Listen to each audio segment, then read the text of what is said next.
O Senhor esteja com todos. Ele está no meio de nós. Proclamação do Evangelho de Jesus Cristo, segundo Marcos. Glória a vós, Senhor. Naquele tempo, Jesus entrou de novo na sinagoga. Havia ali um homem com a mão seca. Alguns o observavam para ver se haveria de curar em dia de sábado, para poderem assim acusá-lo. Jesus disse ao homem de mão seca: levanta-te e fica aqui no meio. E perguntou-lhes: é permitido no sábado fazer o bem ou fazer o mal? Salvar uma vida ou deixá-la morrer? Mas eles nada disseram. Jesus então olhou ao seu redor, cheio de ira e tristeza, porque eram duros de coração, e disse aos homens: estende a mão. Ele a estendeu e a mão ficou curada. Ao saírem os fariseus com os partidários de Herodes, imediatamente tramaram contra Jesus a maneira como haveriam de matá-lo. É palavra da salvação. Glória a vós, Senhor. Meus irmãos e irmãs, continuamos a leitura continuada, pois, do Evangelho de São Marcos.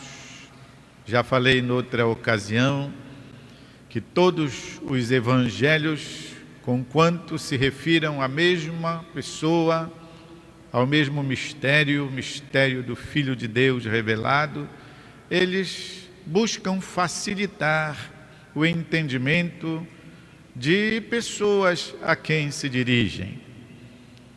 De modo que, então, o evangelista São Marcos escreveu o evangelho dele pensando naqueles que estão se preparando para o batismo. Sabemos que na igreja antiga o batismo se recebia em adulto, porque eram os adultos que tinham a consciência de acolher a pregação. Depois, com o tempo, como eles eram já famílias cristãs, quiseram o bem do batismo também aos seus filhos, desde pequenos, é claro. É por isso que os catecúmenos eram então adultos, pessoas que estavam ouvindo a pregação dos apóstolos e dos seus sucessores e decidiam no seu coração: eu quero isso para mim. Então venha para receber o batismo, a vida nova do cristão, para receber a adoção filial. O que é bom, a gente quer também para as pessoas que amamos. Mas aqui estamos ainda, pois, diante então da revelação do mistério de Cristo para aqueles que pela primeira vez estão tendo contato sobre quem é Jesus Cristo. E a metodologia marciana, vem de Marcos, é de ir revelando aos poucos, pois, a figura de Jesus. E aos poucos vai também mostrando assim, quase que episódios, surpresas, que então mostram a autoridade e o poder do próprio Deus feito carne. Hoje estamos aqui diante deste episódio do homem da mão seca, que é curado por Jesus exatamente em dia de sábado. E a questão, como já víamos ontem, era que os fariseus estabeleciam que no sábado não se devia usar as mãos, portanto, não se podia fazer nada. E Jesus tem que curar esta pessoa, e por isso lhe diz: levanta-te, fica aqui no meio. De modo que então o homem assim fez. Para os fariseus, 2 pecados de Jesus que manda fazer e do pobre do mão seca que se mexe, então vai e fica lá no meio. Jesus pergunta: então, como é? Tem data marcada?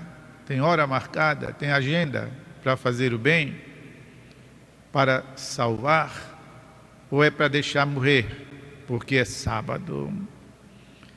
Por isso, eles então vão buscar o modo de já encontrar como matar Jesus. Esse cara vai dar trabalho, vamos logo eliminá-lo. E acontece aqui, meus irmãos e irmãs, uma revelação que o evangelista São Marcos mostra de uma maneira muito clara, que os outros evangelistas não fazem. Eles dizem que Jesus ficou indignado, que Jesus ficou entristecido, mas o evangelista São Marcos diz claro e redondo que Jesus ficou cheio de ira e tristeza. Poxa, esse pessoal é duro mesmo de coração, não pode ser assim, tudo tem um limite. Por que Jesus reagiu assim? Numa outra passagem, ainda no Evangelho de São Marcos, ele diz que o rosto de Jesus ficou endurecido, duro como pedra, diz ele. Além de mostrar a plena humanidade do Filho de Deus, a plena humanidade de Jesus, que não tinha sangue de barata, diz-se essa expressão porque barata não tem sangue. Então, é outro modo de dizer, todo mundo que tem sangue, em algum momento se agita. Jesus também. E fica muito triste, porque as pessoas são duras de coração. Na verdade, não é uma tristeza, uma ira para ele, porque magoam a ele, porque o desprezam.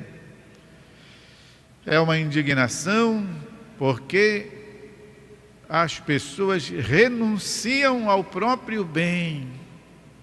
Olhem, eu acho que quem é pai, quem é mãe, experimenta isso muitas vezes.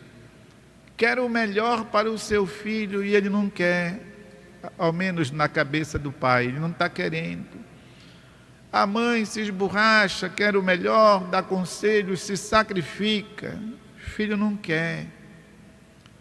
E isso suscita mesmo uma raiva, tanto que algumas vezes dizem palavras duras, que até nem vem do coração, vem só da boca para fora, e dá raiva. Poxa, não está vendo que é para o bem dele, que é para o bem dela? Foi mais ou menos este tipo de sentimento que Jesus teve. Pessoal de coração duro para acolher o bem, para acolher a verdade, para acolher a salvação, para acolher a Deus. Que gente!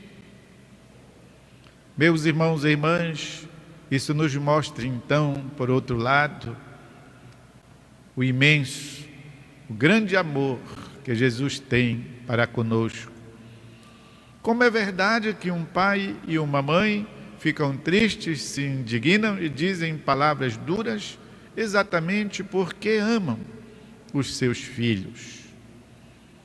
Amam aqueles por quem se sacrificam. Amam aqueles por quem trabalham. E ficam tristes porque parece que a pessoa não entende que aquilo é para o bem. Assim, Jesus Cristo, nosso Senhor, também se entristece quando nós não queremos saber do caminho da verdade e da vida e preferimos dar voltas, buscar outras consolações, outros tipos de confortos, outras realidades que, na maioria das vezes, porque é contra a vontade dos nossos pais, só nos fazem sofrer.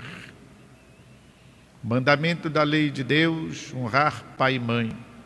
E quando nós não fazemos isso, nós sofremos, porque vamos procurar estradas que não são portadoras da luz, do bem, do amor. Uma pessoa cuja filha estava simpatizando com um jovem, ficou em dúvida: mamãe, será que fulano? E a mãe disse: minha filha, ouvi dizer que é um bom filho, cuida bem da mãe dele. O que quer, portanto, dizer que se cuida bem da mãe, cuidará de você. Vá. Qual foi o critério? Bom filho é bom esposo. Portanto, se nós obedecemos os nossos pais, ou quem por eles, aqueles que nos ajudam, que nos criam, que nos educam, nossos tutores de alguma forma, se nós os seguimos, jovens, há uma maior possibilidade de nós também experimentarmos a alegria, a paz, a prosperidade. Há uma maior possibilidade de nós não estarmos enganados, errados, porque buscamos seguir aqueles que nos amam.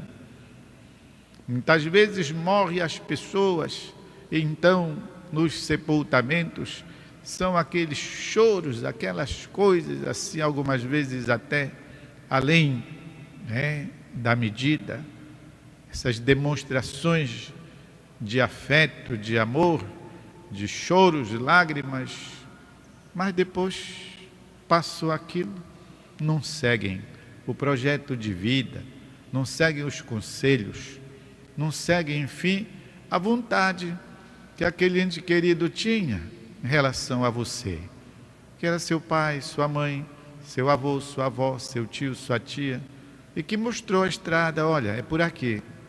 E a gente então se descabela na hora da morte, mas depois, como se nada fosse, não vale.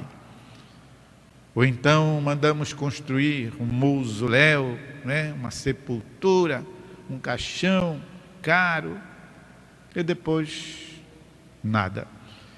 Meus irmãos e irmãs, a maior homenagem que nós podemos fazer aos nossos entes queridos que falecem é tocar adiante o projeto que nós sabemos eles tinham para nós, eles queriam para nós.